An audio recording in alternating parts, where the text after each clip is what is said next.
ჩვენად ნომერი მეორე ქვეყანა მსოფლიოში World Bank-ის მიხედვით ზრდის ტემპებით. წინა 5 წელი და შემდეგი 5 წელი 10 წლიანი ტემპით 193 ქვეყანაში ვართ ნომერი მეორე ქვეყანა. ეკონომიკურ ბატონი უხაძე მართალია იმაში, რომ საქართველოს ნამდვილად აქვს ბოლო წლებში ერთ-ერთი ყველაზე მაღალი ეკონომიკური ზრდა. არა მეორე ადგილზე, არამედ მეხუთეზე.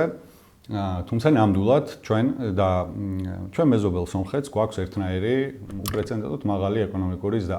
რა არის ამ ეკონომიკური ზრდის მთავარი წყარო? არის ეს ეკონომიკური პოლიტიკის შედეგი, შეიცვალა რამე პროდუქტიულობის ზრდის თვალსაზრისით, ინოვაციების დანერგვის თვალსაზრისით, მოხდა რამე განსაკუთრებული, თუ ეს იყო ერთჯერადი ეფექტი. საქმე იმაში მდგომარეობს, რომ საქართველოს ისევე როგორც სომხეთმა იხეირა რუსეთის უკრაინის შეჭრის შემდგომ განვითარებული მოვლენებით, კერძოდ კი რუსეთზე დაწესებული სანქციებით, რუსული პორტების ჩაკეტვით, რომელმაც გამოიწვია საქართველოს როგორც სახმელეთო გზაზე ტვირთბრუნვის ზრდამ.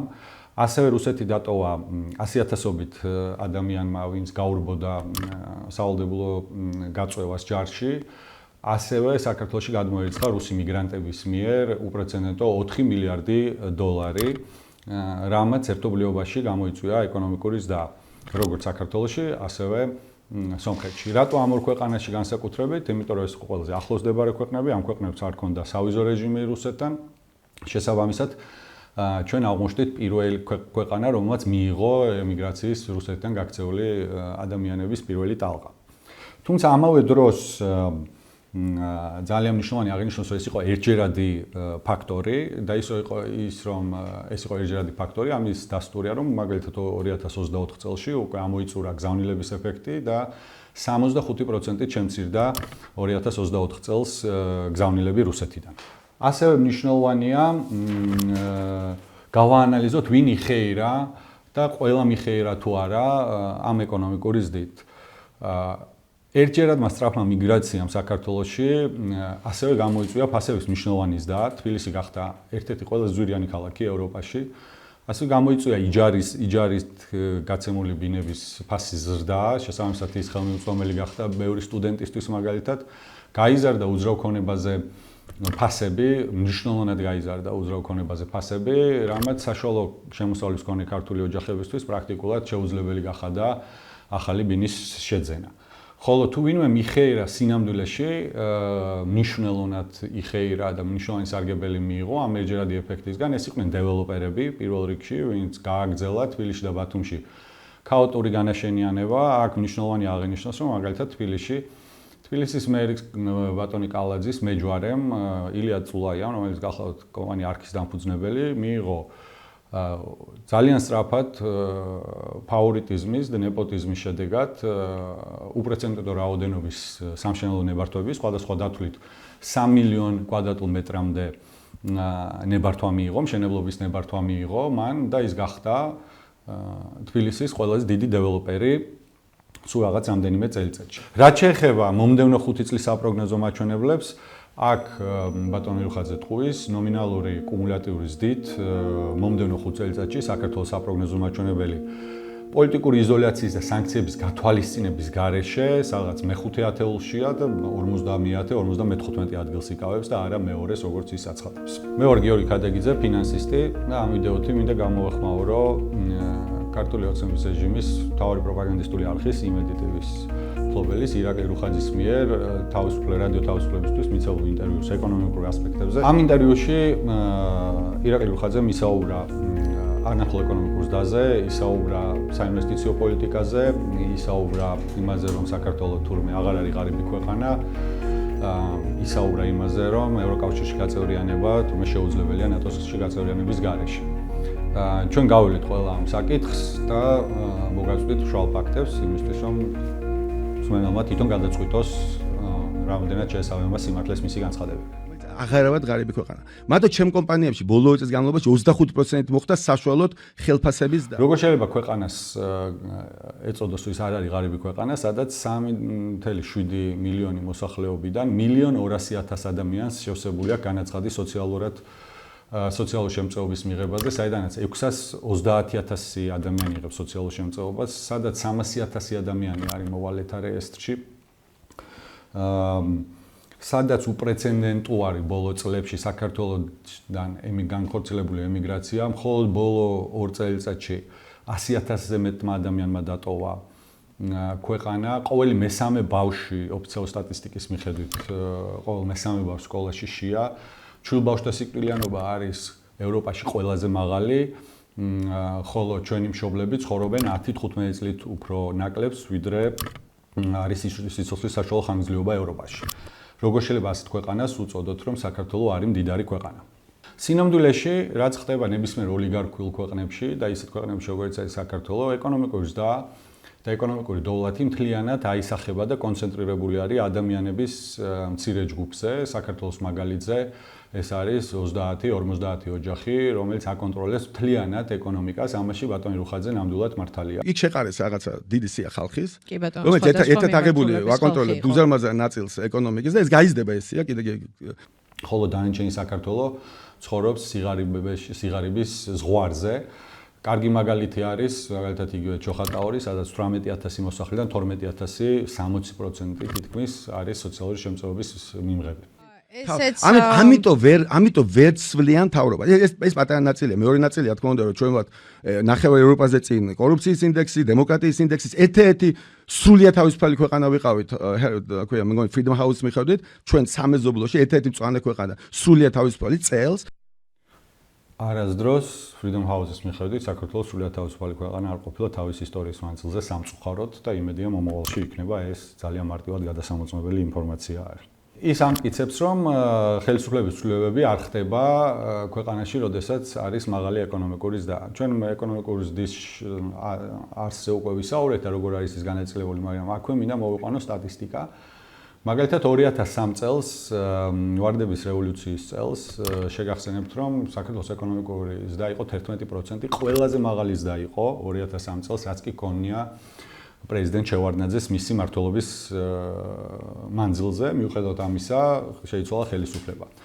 პრეზიდენტ სააკაშვილის მმართველობის ყველაზე მაღალზრდიანი ეკონომიკურად, ყველაზე მაღალი ეკონომიკური ზრდა დაფიქსირდა 2007 წელს, რომელიც დაემთხვა ყველაზე მწვავე პოლიტიკურ კრიზისს. ზოგადად კორელაცია ეკონომიკურ ზრდას და ხელისუფლების ცვლილებებს შორის ნამდვილად არსებობს, ოღონდ ის არსებობს განვითარებულ ქვეყნებში, სადაც არის კანონის უზენაესობა და დემოკრატია, ხოლო იმ ქვეყნებში, სადაც არც კანონის უზენაესობაა და არც დემოკრატია არის, ეკონომიკური ზრდა არ არის კორელაციაში ხელისუფლების ცვლილებასთან და ამის ყველაზე ნათელი მაგალითი არის ისევ და ისევ საქართველო.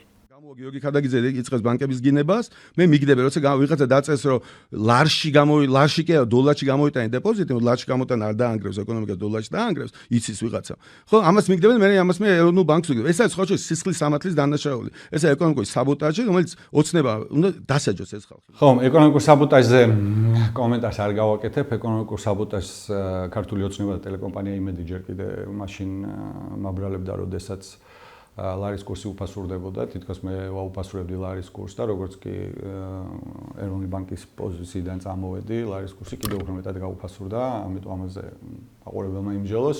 რაც შეეხება ბანკების კრიტიკას, დიახ, მე ნამდვილად ვაკრიტიკებ ბანკებს, იმიტომ რომ საქართველოს საბანკო სექტორი ჩამოყალიბდა ფაქტიურად ოლიგოპოლიურ ბაზრად, სადაც ორი დიდი მოთამაშე აკონტროლებს ბაზის 80%-ს და აქვე მაგალითად მესამე კვარტალში საქართველოს ბანკმა უჩვენა მოგება 37% უკუგება კაპიტალზე. სხვა სიტყვებით ვთქვათ, 37%-იანი მოგება აქვს ერთ-ერთ ყველაზე დიდ ბანკს, თუ არა ყველაზე დიდ ბანკს საქართველოში. ეს არის 4-ჯერ უფრო მეტი, ვიდრე აქვს ევროპულ ბანკებს.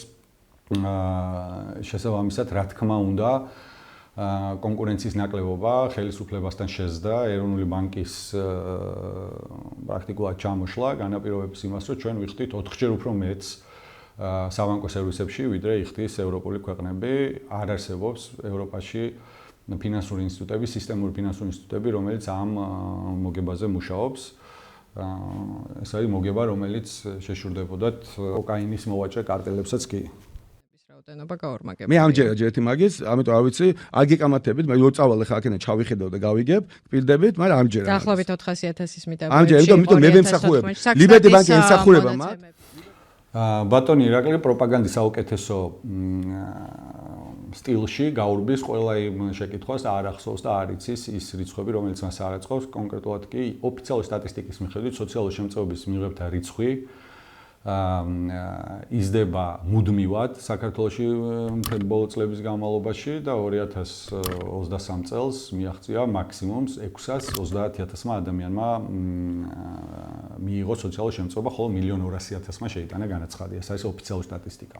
ამიტომ მე ვემსახურებ ლიბერტი ბანკი ემსახურება მათ, ლიბერტი ბანკი ემსახურება მათ, ასევე ვიცი პენსიები არის გაორმაგებულზე მეტი, ჩვენ შევიყიდეთ ბანკი იმასთან მიმართებაში პენსია 2.5 პენსიების და ნამდვილად ბოლო 10 წელიწადში პენსიები გაორმაგდა, შეიძლება 2.5-ჯერ გაიზარდა, მაგრამ აქვე აღნიშნოთ, რომ წინა ხელისუფლების დროს პენსიები გაათმაგდა, მაგალითად გაათმაგდა, ნიშნავს ეს, რომ 14 ლარიდან 140 ლარი რო გახდა პენსიონერი გამდიდდა, ან შეიძლება ითქვას, რომ 400 ლარი პენსია არის საკმარისი ღირსეული ცხოვრებისთვის. ცხადია არა, უფრო მეტიც საქართველოში პენსია არის ყველაზე დაბალი, არა მარტო ევროპაში, არამედ ერთ-ერთი ყველაზე დაბალია პოსტსაბჭოთა ქვეყნებს შორისაც კი. საქართველოში პენსიით უსწრებთ მხოლოდ ტაჯიკეთს, ყირგიზეთს, მოლდოვეთს, ხოლო ყველა სხვა ყოფილი რესპუბლიკა გვისწრებს ამ მაჩვენებლით. 400 ლარიანი პენსიით რამდენად შეიძლება ღირსეული ცხოვრება და რამდენად შეიძლება ჩაითვალოს, რომ ქვეყანა მდიდარია, სადაც 650,000 პენსიონერის შემოსავალი არის 400 ლარი და აქვე აღნიშნოთ, რომ სოფლების უმეტესობაში პენსიონერი, რომელსაც 400 ლარი აქვს, არის ყველაზე მდიდარი ადამიანი. ეს არის ის სავალალო მდგომარეობა სინამდვილეში, რომელიც საქართველოშია. ნანადება ჩვენი დამოკიდებულება რუსეთთან იზრდება. ეს ციფრებით გასამის. ხო, მაგრამ ეს ჩვენი დამოკიდებულება რუსეთთან იზრდება ერთი მიმართულებით რეალურად. ეს არის აგრიკულტურა და ეს არის ჩვენი დიდი პრობლემა. რომ ჩვენ აგრიკულტურაში აი რომ მივედი, სადაც მივედი, რატო არის ეს კიდე? რომ ჩვენ ყავს აგრიკულტურაში დასაქმებული ძალიან ბევრი ხალხი, რომელიც არ უნდა ყავდეს, ხა ეს ვიცი. ხო, ის რომ საქართველოს სერვისებზე დაფუძნებული ეკონომიკა უნდა აშენოს, ცოდნაზე დაფუძნებული ეკონომიკა უნდა აშენოს, ეს გასაგებია, მაგრამ რუსეთზე ჩვენი დამოკიდებულება იზრდება არა მარტო სოფლის მეურნეობის პროდუქციის ექსპორტით, არამედ იზრდება ასევე მაგალითად ბოლო წლებში, როდესაც ზუსტად ვსაუბრობთ მაღალ ეკონომიკურ ზრდაზე, იზრდება იგივე მანქანების რეექსპორტით, სინამდვილეში მანქანების რეექსპორტი ბოლო წლებში მაგალითად ყირგიზეთში გაიზარდა 1000%-ით, ხოლო ბოლო წელს შეადგინა მილიარდი დოლარი, თუმცა ყირგიზეთის საბაჟოს ინფორმაციით, ყირგიზეთში იმპორტირებული მანქანების რაოდენობა სულ 60 მილიონი იყო. მარტივად რო თქვა, რა ხდება, რუსეთზე დაწესებული სანქციების შემდგომ საქართველოსდან ხდება მანქანების რეექსპორტი ყირგიზეთში, ყაზახეთში და სხვა ცენტრალური აზიის ქვეყნებში ქაღალდზე, ხოლო სინამდვილეში რა თქმა უნდა ეს მანქანები გადის რუსეთში. ამიტომ ჩვენი ეკონომიკური დამოკიდებულება რუსეთზე გაიზარდა არა მარტო სასოფლო-სამეურნეო პროდუქციაზე, არამედ გაიზარდა მანქანების ნაწილშიც, ჩვენ დავიწყეთ ელექტროენერგიის შეძენა რუსეთისგან, დავიწყეთ გაზის შეძენა რუსეთისგან. შესაბამისად, რა თქმა უნდა, ამ ნაწილშიც ბატონი რუხაძე ცრუობს. თავარი არის, როცა ჩემი ყველა კომპანია, საქართველოს ბანკი, TBC, ყველა ის კომპანია, რომელიც საქართველოს გარეთ არის დაფუძნებული, ესე Macticom ესეთი ამერიკული კომპანია, ყველა ჩემი სხვა კომპანია, ჰოლანდიური, TBC, საქართველოს ბანკი, ინგლისური, ბევრია ესეთი, როცა ჩვენ მოგებიდან დივიდენდს არ ვარიგებთ, აი ის განსხვავება მოგებას და დივიდენდს შორის, რომელიც საქართველოსი დარჩა, ეგ არის ყოველთვის ეგ იყო და ყოველთვის ეგ არის, რაც ქმნიდა მთავარ აქვეა ამ FDI-ს, რასაც ეძახიან. ეს ყოველთვის იყო ქართულ კომპანიებზე დამოკიდებული რეალურად. ეს საინტერესოა ინვესტიციების საკითხი და ამას მინდა ცოტა დეტალურად შევეხო. ნამდვილად პირდაპირ უცხოური ინვესტიციები არის საქართველოს ეკონომიკის ერთ-ერთი მთავარი წყარო, ვინაიდან ჩვენ არ გაგვაჩნია საკმარისი კაპიტალი. პირდაპირ უცხოური ინვესტიციები შედგება ორი ნაწილისგან, ეს არის ახალი მოტანილი ფული, ანუ განხორციელებული ინვესტიცია უცხოური კომპანიების მიერ და მეორე ნაწილი ეს არის საქართველოში რეგისტრირებული უცხოური კომპანიების მიერ მოგების რეინვესტიცია.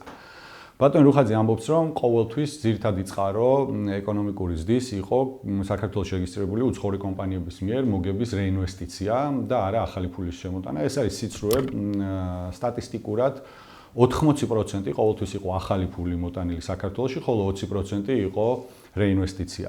ეს შეიცვალა ბოლო 4 წელიწადში და პიკს მიაღწია 2023 წელს, როდესაც პირდაპირ უცხოურ ინვესტიციებში რეინვესტიციის წილი გახდა 85%. ანუ ახალი ფული პრაქტიკულად აღარ შემოდის და ინვესტიციაში, რომელიც ისედაც ძალიან ცოტა არის, ძირითადად საქართველოში არსებული კომპანიები ითვლება.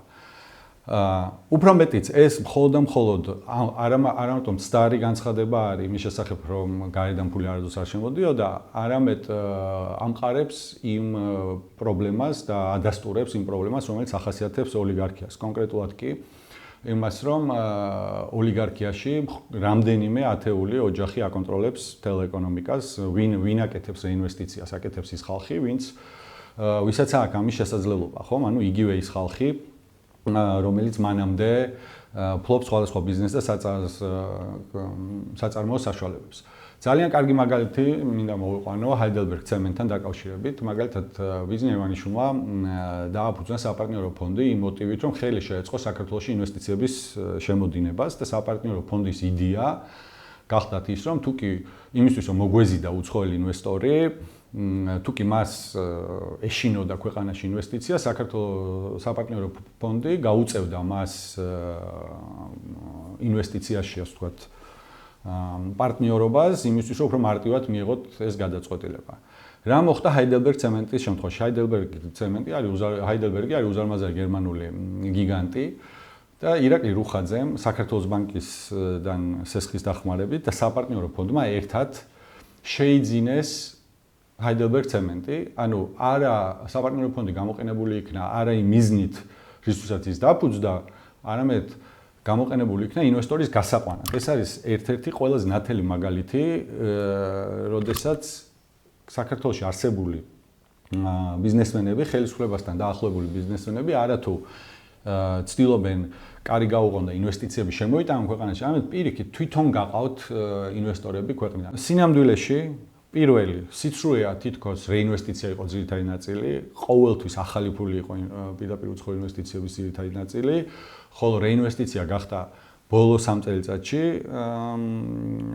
პირდაპირ უცხო ინვესტიციების შემადგენელი ნაწილი და ეს არის პრობლემა, ეს ნიშნავს, რომ ქვეყანაში არ შემოდის ახალი ფული, ხოლო საწარმოო საშუალებებს ბიზნესებს აფართოებენ და ეპატრონებიან ისევ იგივე კომპანიები, რომელიც მანამდე ფუნქციონირებენ საქართველოში და ისევ მივდივართ იგივე პრობლემასთან, ოლიგარქიის იგივე პრობლემასთან, როდესაც მცირე რაოდენობა ადამიანების აკონტროლებს მთლიანად ეკონომიკურ დოვლათს, ხოლო საქართველოს დიდი ნაწილი რჩება ეკონომიკური სარგებლის და დოვლათის მიღმა.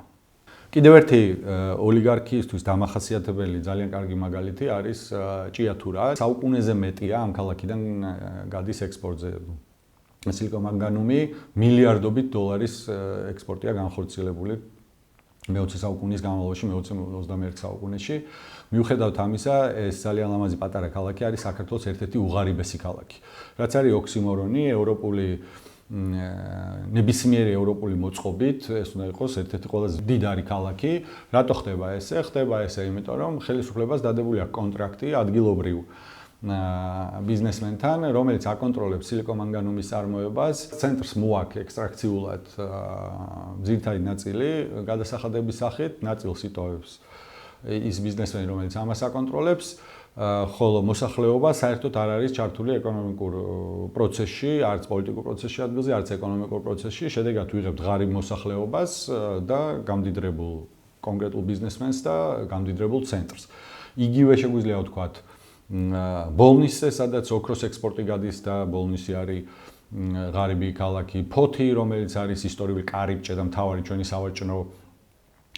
სავაჭრო დერეფანი და მიუხედავად ამისა ეს პატარა ქალაქიც ასევე ღარიბი არის. ერთი სიტყვით რო ვთქვათ, ეს არის მოდელი, როდესაც ცენტრალური ხელისუფლება დევს გარიგებას ადგილობრივ ბიზნესმენთან, რომელსაც ფეოდალი უფრო შეგვიძლია დავარქვათ ვიდრე ბიზნესმენი, რომლის ფუნქცია არის აკონტროლოს ადგილზე პოლიტიკური ვითარება, რომ არ მოხდეს ამბოხი, არ მოხდეს სოციალური ბუნტი და თავის მხრივ ცენტრს გადაურიცხოს მისთვის კუთვნილი თანხა. ეს არის ერთადერთი შეთანხმება, რომელიც დადებულია ასეთი ტიპის ბიზნესმენებს და ცენტრს შორის. ხშირად ეს ბიზნესმენები მერე გვევლინებიან მაჟორიტარ დეპუტატებად ან მმართველი პარტიის საკანონმდებლო ორგანოს წარმომადგენლებად, რომლებიც არასდროს არ ესწრებიან საკანონმდებლო ორგანოს, უბრალოდ ესეც არის რაღაცა გარკვეული ტიპის შეთანხმება და იმუნიტეტი გაცემული მათთვის. ძალიან მნიშვნელოვანია დამოუკიდებლობის სასამართლო. მაგრამ თქვენ ჩადებდით ისეთ ქვეყანაში. მე ვდებ საქართველოში ვდებ. ხო, თავისუფალი სასამართლო რომ მნიშვნელოვანია, ამაზე არაერთი ნაშრომი არსებობს, უფრო მეტიც შაშა ნობელის პრემია გაიცა ნაშრომში, რომელიც ხაზს უსვამს თუ რამდენად მნიშვნელოვანია დამოუკიდებელი ინსტიტუტები და მათ შორის სასამართლო იმისთვის, რომ ქვეყანა მიაღწიოს ეკონომიკურ დოვლეთს. ბატონო ხაძე მართალია, დიდ ბიზნესს არ ჭირდება იმდენად დამოუკიდებელი სასამართლო, რამდენად მას შესწევს უნარი საკუთარი ინტერესების ლობირების და ასევე საჭიროების შემთხვევაში ძვირადღირებული არბიტრაჟების წარმოების. ვისთვისაც კრიტიკულად მნიშვნელოვანია თავისუფალი და დამოუკიდებელი სასამართლო, ეს არის მცირე და საშუალო ბიზნესი, ვისთვისაც ხელმეუწვდომელი არის საერთაშორისო დავები. მაგრამ ყველაზე მნიშვნელოვანი გარემოება, რომელსაც ხაზი უნდა გაესვას, არის თუ ვინ არის ევროკავშირში მთავარი დამსაქმებელი. მსხვილი ბიზნესი, ეგრეთ წოდებული დიდი ბიჭები, თუ მცირე და საშუალო ბიზნესი. საქმე იმაში მდგომარეობს, რომ დასაქმების 70%, 2/3-ზე მეტი ევროკავშირში მოდის მცირე და საშუალო ბიზნესზე. სწორედ მცირე და საშუალო ბიზნესი არის ეკონომიკის მთავარი გამწევი ძალა განვითარებულ ქვეყნებში, განვითარებულ ევროპულ ქვეყნებში. ზუსტად ამიტომ საქართველოში ყოველთვის მცირე და საშუალო ბიზნესის წარმოება არის უფრო რისკიანი, უფრო რთული, გაცილებით უფრო კომპლექსური. სწორედ ამიტომ თავისუფალი სასამართლოს არარსებობა და სხვა ყველა პრობლემა ტყდება მათ კისერზე. სწორედ ამიტომ არის რომ ჩვენ ვერ ვახერხებთ მნიშვნელოვან წინსვლას დასაქმების თვალსაზრისით, სტრუქტურულ ტრანსფორმაციას და მართლა გამდიდრებას იმ თვალსაზრისით, რომ საქართველოს თითოეულ ოჯახში შევიდეს ეკონომიკური კეთილდღეობა.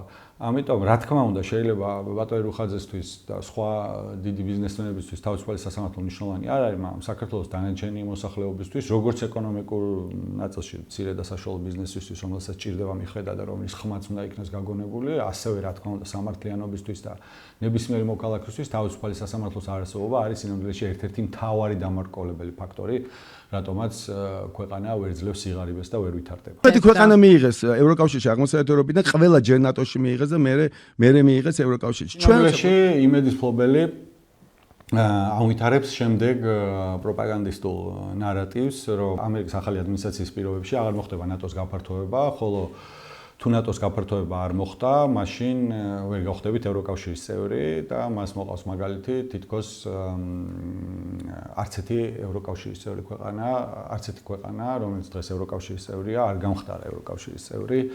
სანამ ის არ გახდებოდა ნატოს წევრი. ეს არის მესამე კლასელი მოსწავლის მიერ მარტივად გადამოწმებადი ტყვილი.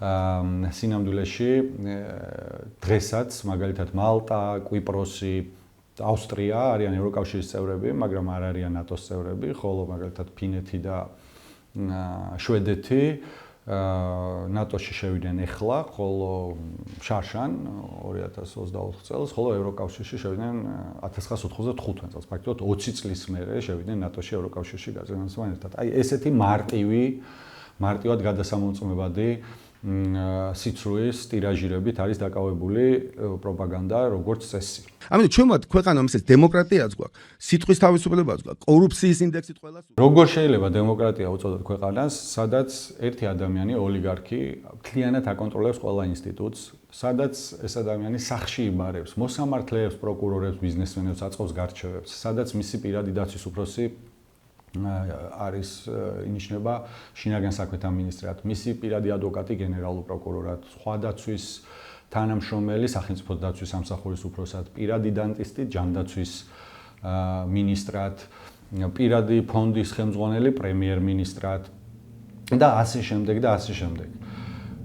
ამ სისტემას ყველაფერი შეიძლება უწოდოთ დემოკრატიის გარდა. და მეორე კიდევ უფრო საინტერესო განმარტება თითქოს დემოკრატია არის უმრავლესობის მმართველობა და უმცირესობა უნდა დაემორჩილოს უმრავლესობას, ეს არის დემოკრატიის არსი ბატონი რუხაძის გაგებით. როგორ წარმოგიდგენიათ მაგალითად უმრავლესობამ რო გადაწყვიტოს ყველა ჟღალით მის მქონე ადამიანი უნდა დაუწვათ კოცონზე, როგორც ეს შუა საუკუნეებში ხდებოდა. უმცირესობა უნდა დაემორჩილოს და უნდა დაუწვათ ეს ადამიანები კოცონზე და ეს არის დემოკრატია. ან როგორც შუა საუკუნეებში ხდებოდა უმრავლესობამ რო გადაწყვიტოს, რომ ეპილეფსიით დაავადებული ადამიანები სინამდვილეში მათი დემონი ჩაისახა და ისინი კოცონზე უნდა დაიწვან, როგორც ინკვიზიცია ამას აკეთებდა, ეს არის დემოკრატია. არა, სინამდვილეში ეს არის უმრავლესობის ტირანია და უმრავლესობის ტირანიისგან დემოკრატიის დაცვა, ეს არის კონსტიტუცია, როდესაც ხდება საზოგადოების ყველა ჯგუფის შორის შეთანხმება და ამ შეთანხმებას ქვია ქვეყნის კონსტიტუცია, რომლის მიხედვითაც ცხოვრობს ქვეყანა, ამ შეთანხმებას ქვია დამოუკიდებელი სასამართლო, ამ შეთანხმებას ქვია სხვადასხვა დამოუკიდებელი ინსტიტუტები, რომელიც ყოფს უმრავლესობის ტირანიას, რომელიც შემდგომ ავტოკრატიებში იზრდება და სხვა უფრო რეპრესიულ რეჟიმებში დემოკრატიისგან. არაფერი საერთო უმრავლესობის ამ გაგებით